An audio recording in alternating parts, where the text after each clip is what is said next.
कैसे आपके क्लाइंट को राहत मिली? देखिए, आज जो फैसला है बड़ा महत्वपूर्ण फैसला था, जिसमें गाजीपुर के सांसद अफजाल अंसारी जी को 4 साल की सज़ा एमपी-एमएलए कोर्ट ने दिया था 29 अप्रैल 2023 को। उसको आज हाई कोर्ट ने अपने आदेश से उस सज़ा को निरस्त कर दिया। हमारी अपील माननीय न्यायालय ने अलाउ कर दिया है और कंट्रेरी में जो सरकार की तरफ से अपील फाइल हुई थी कि इसकी सज़ा बढ़ाई जाए और जो मिस्टर पीयूष राज ने किया था कि सज़ा बढ़ा दी जाए, वो दोनों को निरस्त कर दिया। कुल मिला के पूर्णतया हम लोगों को अदालत ने राहत दी है इस केस में और उनको बरी कर दिया है। लोकसभा सदस्यता को लेकर के आपको आगे अब लोकसभा सदस्यता उनका इसी शर्त पर निर्भर था कि अपील का जो रिजल्ट होगा, रिजल्ट उनके पक्ष में आया तो सांसद बने रहेंगे। इसके लिए उन्हें बधाई। ऐसे कौन से तर्क थे जिसको कि कोर्ट ने माना, क्योंकि लोअर कोर्ट ने अब देखिए, वो जजमेंट्स जो है वो 50 पेज से अधिक का है, तो वो सारे तर्क जब अपलोड होंगे तभी आपसे शेयर किए जा सकते हैं। सुनवाई इसके लगभग 10 दिनों तक चली थी,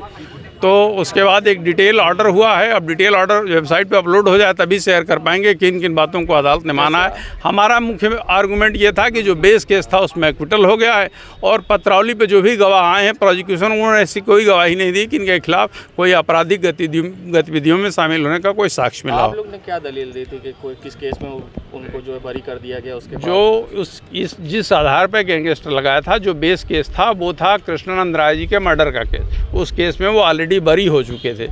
तो हमारा मुख्य तर्क ये था हम लोगों का कि साहब वो जो बेस केस है जिसको आधारित करके आपने दूसरा केस लिखा, चूँकि उसमें बरी हो चुके हैं, तो इसमें अब सज़ा का कोई आधार नहीं। और इसके अलावा भी तमाम आर्गूमेंट्स थे। मैंने कहा ना कि लगभग 10 दिन तक बहस हुई और माननीय न्यायालय ने बड़े धैर्य से हम लोगों के आर्गूमेंट्स को सुना है और माननीय न्यायालय का बहुत बहुत आभार कि उन्होंने हमारे आर्गूमेंट्स को स्वीकार किया। नाम बता